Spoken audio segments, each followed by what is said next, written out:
Assalamualaikum warahmatullahi wabarakatuh. Salam sejahtera bagi kita semua. Apa kabar adik-adik semua? Semoga keadaannya sehat-sehat saja. Baik, hari ini kita masuk ke pertemuan kedua dengan materi pengantar pendidikan Pancasila. Adapun submaterinya adalah baik. Sebelum kita masuk ke materi perkuliahan, saya akan memberikan sedikit gambaran tentang Pancasila. Tentu istilah Pancasila tidak asing lagi terdengar di telinga adik-adik. Bahkan sejak SD dulu sampai jenjang SMP hingga ke tingkat SMA, adik-adik sudah mendapat mata pelajaran Pancasila. Kemudian pertanyaannya, lalu kenapa materi pendidikan Pancasila masih diajarkan di tingkat perguruan tinggi? Jadi sederhana seperti ini ya. Jadi yang ingin kita capai dalam mata kuliah ini adalah bagaimana membentuk generasi-generasi muda atau mahasiswa yang punya moral yang baik. Jadi itu dulu ya, punya moral yang baik. Jadi sasaran yang ingin kita capai dalam mata kuliah ini adalah bukan tentang seberapa cerdas Anda, tapi seberapa baik adik-adik mahasiswa dalam menginternalisasi atau memahami nilai-nilai Pancasila, kemudian mengimplementasikannya atau menerapkannya dalam kehidupan sehari-hari. Jadi seperti itu.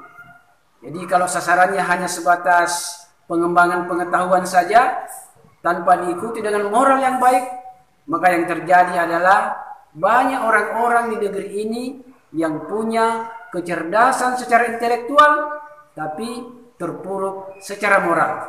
Sebaliknya, kalau hanya sasarannya hanya pengembangan moral semata, tidak diikuti dengan pengembangan pengetahuan, maka yang terlihat adalah banyak orang-orang bermoral baik di negeri ini tapi bodoh.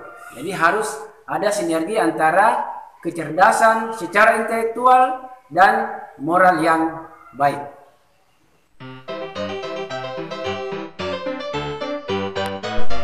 Baik, saya ulangi sekali lagi. Secara umum, alasan diperlukannya pendidikan Pancasila untuk membentuk karakter manusia yang profesional dan bermoral. Hal tersebut dikarenakan perubahan dan infiltrasi budaya asing atau masuknya budaya asing yang bertubi-tubi mendatangi masyarakat Indonesia bukan hanya terjadi dalam masalah pengetahuan dan teknologi saja, melainkan juga berbagai aliran dalam berbagai kehidupan bangsa. Oleh karena itu, pendidikan Pancasila diselenggarakan agar masyarakat tidak tercerabut dari akar budaya yang menjadi identitas suatu bangsa dan sekaligus menjadi pembeda antara satu bangsa dan bangsa lainnya.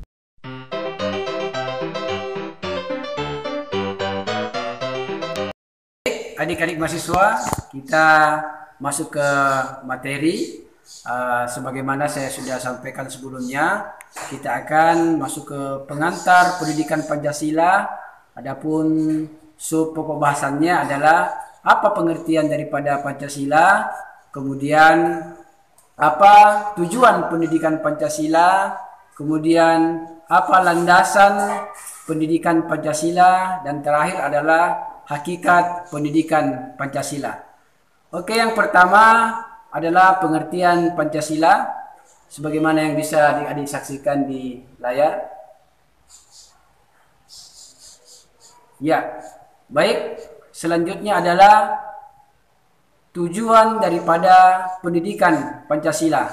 Di awal saya sudah sampaikan sedikit tentang sasaran kita mempelajari pendidikan Pancasila adalah bagaimana membentuk moral yang baik. yang tentunya juga diikuti dengan pengembangan pengetahuan, pemahaman nilai-nilai Pancasila. Ada beberapa tujuan daripada pendidikan Pancasila. Yang pertama adalah, ini tujuan pokoknya adalah mencerdaskan kehidupan bangsa, ya, mencerdaskan kehidupan bangsa. Sebagaimana yang kita sampaikan tadi, bagaimana anak-anak bangsa bisa mempunyai pengetahuan yang luas, kemudian bisa memahami nilai-nilai Pancasila dan mengamalkannya dalam kehidupan sehari-hari. Kemudian yang selanjutnya adalah memperkuat Pancasila sebagai dasar falsafah negara dan memperkuat nilai-nilai Pancasila. Kita ketahui bersama bahwa nilai-nilai Pancasila itu digali dari nilai-nilai yang hidup dan berkembang di tengah-tengah masyarakat.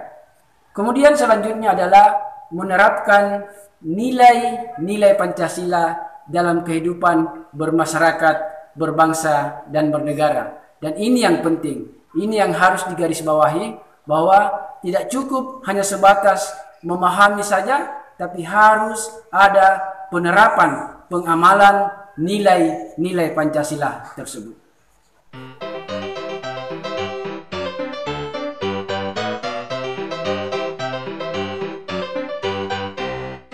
Baik, kita masuk ke materi berikutnya tentang landasan pendidikan Pancasila.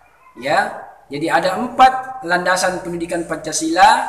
Yang pertama adalah landasan historis yang berbicara tentang kesejarahan, latar belakang, ya, sehingga Pancasila bisa lahir sebagaimana yang kita akan pelajari hari ini. Kemudian landasan kultural, ya, bagaimana Pancasila digali dari nilai-nilai budaya yang hidup dan berkembang di tengah-tengah masyarakat kita. Yang kemudian ketiga adalah landasan filosofis, ya, landasan filosofis, dan keempat adalah landasan yuridis atau tentang undang-undang.